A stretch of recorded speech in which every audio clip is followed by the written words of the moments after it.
Hello student, আজকে চলে এসেছি নতুন একটা ভিডিও নিয়ে। আমরা আজকে কি জানবো? বায়ুমণ্ডলের স্তরভেদ সম্পর্কে জানবো। বায়ুমণ্ডলের কটা স্তর, স্তরগুলো কিসের ভিত্তিতে ভাগ হচ্ছে এবং বায়ুমণ্ডলের এই স্তরগুলোর বৈশিষ্ট্য, গুরুত্ব এই সম্পর্কে আজকে আমরা আলোচনা করব। আর আজকের আলোচনা যদি তোমাদের ভালো লেগে থাকে অবশ্যই চ্যানেলটা সাবস্ক্রাইব করে দিও। বায়ুমণ্ডলের স্তরভেদ সম্পর্কে জানতে গেলে প্রথমেই আমাদের কি জানতে হবে? বায়ুমণ্ডল কাকে বলে। তা আগের দিন তো আমাদের বলেছিলাম বায়ুমণ্ডল কি। তবুও যারা ভিডিওটা দেখোনি তারা আমি ডেসক্রিপশনে তাদের জন্য ভিডিওটা অ্যাড করে দেবো, তোমরা ভিডিওটা অবশ্যই দেখে এসো। তবুও আজকে আমরা আরেকবার বলে দিচ্ছি বায়ুমণ্ডল কি। ভূপৃষ্ঠ থেকে প্রায় 400 কিলোমিটার উচ্চতা পর্যন্ত যে গ্যাসীয় স্তর রয়েছে বা গ্যাসীয় আবরণ রয়েছে, যা আমাদের পৃথিবীকে কি চাদরের মতো ঘিরে রয়েছে এবং কি মাধ্যাকর্ষণ শক্তির প্রভাবে পৃথিবীর সঙ্গেই আবর্তন করছে, তাকে আমরা বলি বায়ুমণ্ডল। এই বায়ুমণ্ডলে আমাদের কি আছে? আমরা আমাদের উপরে আকাশের দিকে তাকালে, তোমরা যদি নিচে দাঁড়িয়ে আকাশের দিকে তাকাও তাহলে তোমরা কি দেখতে পাও? মেঘ দেখতে পাও। নীল আকাশের মধ্যে সাদা সাদা মেঘেরা ভেসে বেড়াচ্ছে। এই মেঘগুলো কোন স্তর দিয়ে ঘুরে বেড়ায়? আবার অনেক সময় আমরা কি দেখতে পাই কোনো একটা জেট বিমান খুব ছোট ভাবে আমরা দেখতে পাই, সেই ছোট জেট বিমানগুলো আকাশে এক দিক থেকে আরেক দিকে চলে যাচ্ছে। তা আমরা এগুলো দেখতে পাই। এই জেট বিমানগুলো কোন স্তর দিয়ে চলাচল করে? এই বিভিন্ন ইন্টারেস্টিং জিনিসগুলো আজকে আমরা জানবো। আমরা যখন আমাদের মাথার উপরে আকাশের দিকে তাকাই তখন দেখি কি আমাদের মাথার উপর দিয়ে বিভিন্ন মেঘগুলো ভেসে বেড়াচ্ছে। এই মেঘগুলো কেন আমাদের মাথার উপরে ভেসে বেড়াচ্ছে, আমাদের চারপাশে কেন নেই? এই প্রশ্ন তোমাদের মনে আসতেই পারে। তার উত্তরটা আজকে তোমাদের দিয়ে দিই। কেন ওই মেঘগুলো আমাদের মাথার উপরে ভেসে বেড়ায়? কারণ আমরা ভূপৃষ্ঠ থেকে যত উপরে উঠতে থাকি তত আমাদের কি তাপমাত্রা এবং বিভিন্ন রাসায়নিক উপাদানের পার্থক্য ঘটে। এই কোথাও এক একটা উপাদান এক এক জায়গায় এক এক রকম থাকে। এই সমস্ত এই দুটোকে ভিত্তি করে আমরা কিন্তু আমাদের বায়ুমণ্ডলের স্তরকে ভাগ করতে পারি। বায়ুমণ্ডলের স্তরকে আমরা মূলত দুটো ভাগের উপর ভিত্তি করে বর্ণনা করি। এক নম্বর স্তরভেদ কিসের উপরে ভিত্তি করে করি? এক নম্বর স্তরভেদ আমরা উষ্ণতার উলম্ব বণ্টনের উপরে ভিত্তি করে করি। তাহলে উষ্ণতার উলম্ব বণ্টনের উপর ভিত্তি করে এক নম্বর স্তরভেদ হয়। আর দুই নম্বর কি হচ্ছে? রাসায়নিক পদার্থের গঠন এবং পদার্থের পরিমাণের উপর ভিত্তি করে, রাসায়নিক পদার্থের তারতম্যের উপর ভিত্তি করে আমরা আমাদের বায়ুমণ্ডলকে বিভিন্ন স্তরে ভাগ করি। তা উষ্ণতার উলম্ব বণ্টনের ভিত্তিতে আমরা বায়ুমণ্ডলকে মোট কটা স্তরে ভাগ করি? আগের দিনই আমাদের কিন্তু বলেছিলাম বায়ুমণ্ডলের স্তর এই উষ্ণতার উলম্ব বণ্টনের তারতম্যের ভিত্তিতে আমরা তাহলে মোট 6 ভাগে ভাগ করি আমাদের বায়ুমণ্ডলকে। তা প্রথম স্তর কি? প্রথম স্তর হলো ট্রপোস্ফিয়ার, আর দ্বিতীয় স্তর কি? স্ট্র্যাটোস্ফিয়ার, তৃতীয় স্তর মেসোস্ফিয়ার, চতুর্থ স্তর থার্মোস্ফিয়ার, পঞ্চম স্তর এক্সোস্ফিয়ার, ষষ্ঠ স্তর ম্যাগনেটোস্ফিয়ার।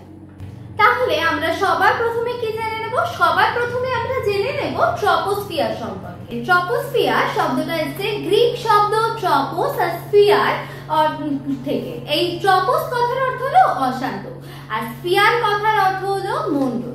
তা ট্রপোস্ফিয়ার কথার অর্থ কি হলো? অশান্ত মণ্ডল।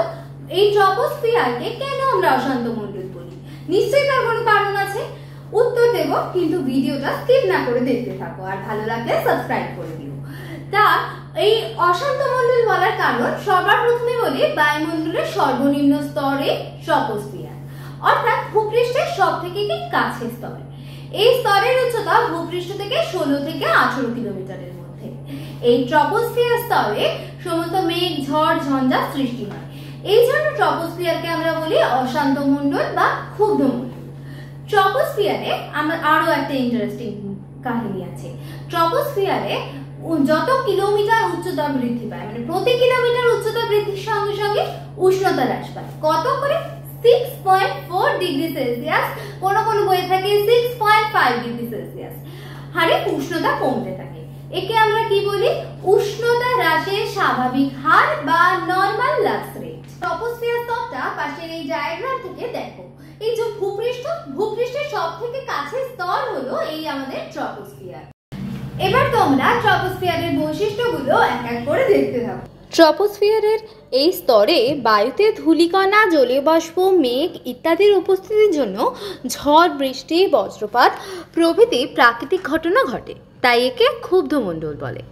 2 নম্বর, ট্রপোস্ফিয়ার ভূপৃষ্ঠের উষ্ণতা ও জলচক্র নিয়ন্ত্রণ করে।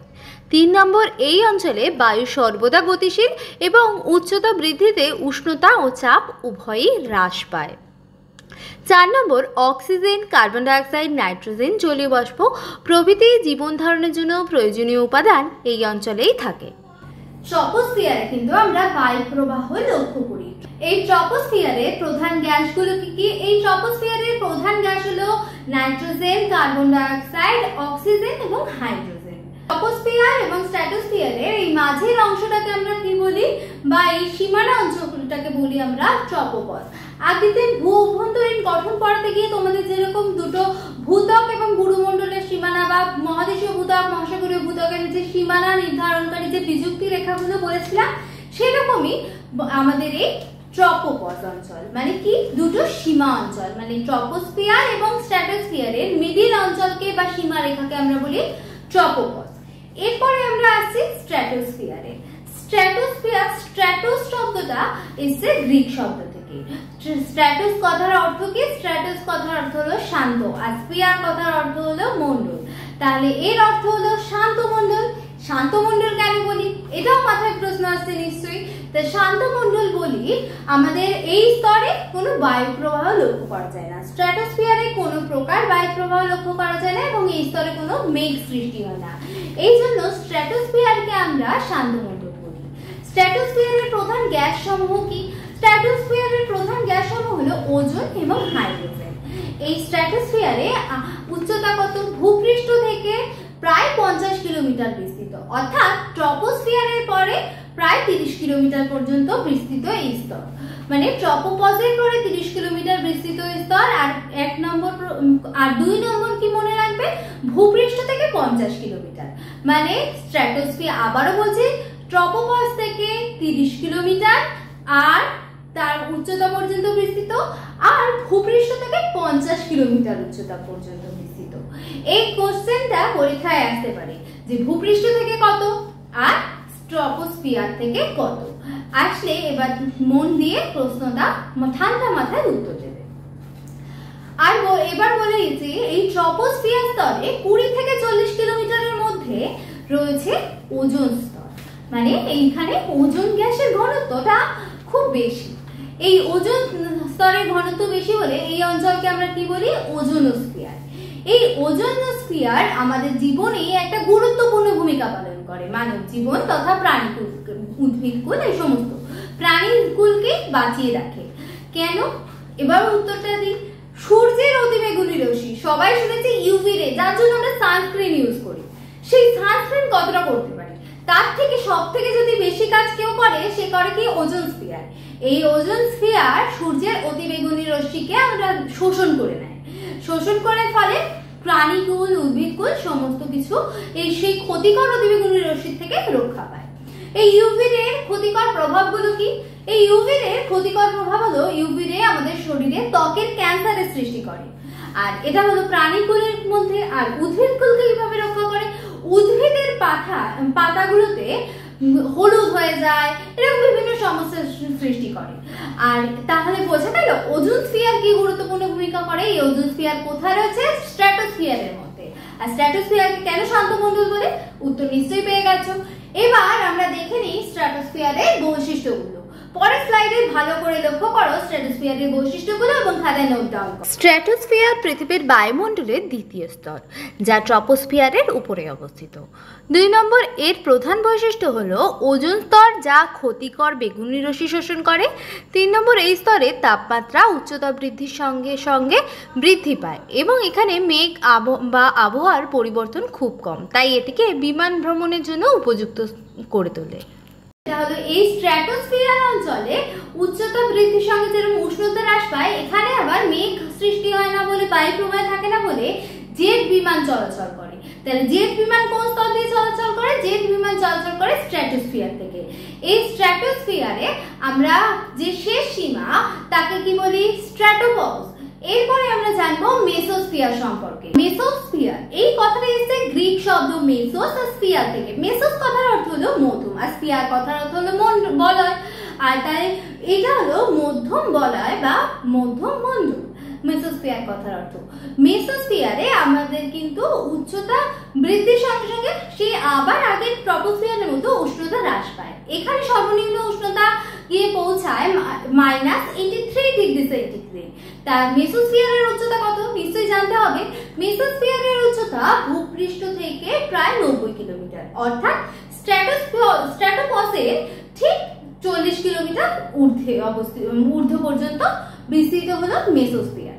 এই মেসোস্ফিয়ারের বিভিন্ন বৈশিষ্ট্যগুলো আমরা জেনে নেব, এবং মেসোস্ফিয়ারের যে প্রধান গ্যাস, মেসোস্ফিয়ারের প্রধান গ্যাস হলো ওজোন এবং হাইড্রোজেন। আর মেসোস্ফিয়ারের বৈশিষ্ট্য তোমরা পরের স্লাইডে দেখতে থাকো। মেসোস্ফিয়ার হলো বায়ুমণ্ডলের একটি অঞ্চল যা স্ট্র্যাটোস্ফিয়ার এবং থার্মোস্ফিয়ারের মধ্যে 50 থেকে 90 কিলোমিটার উচ্চতায় অবস্থিত।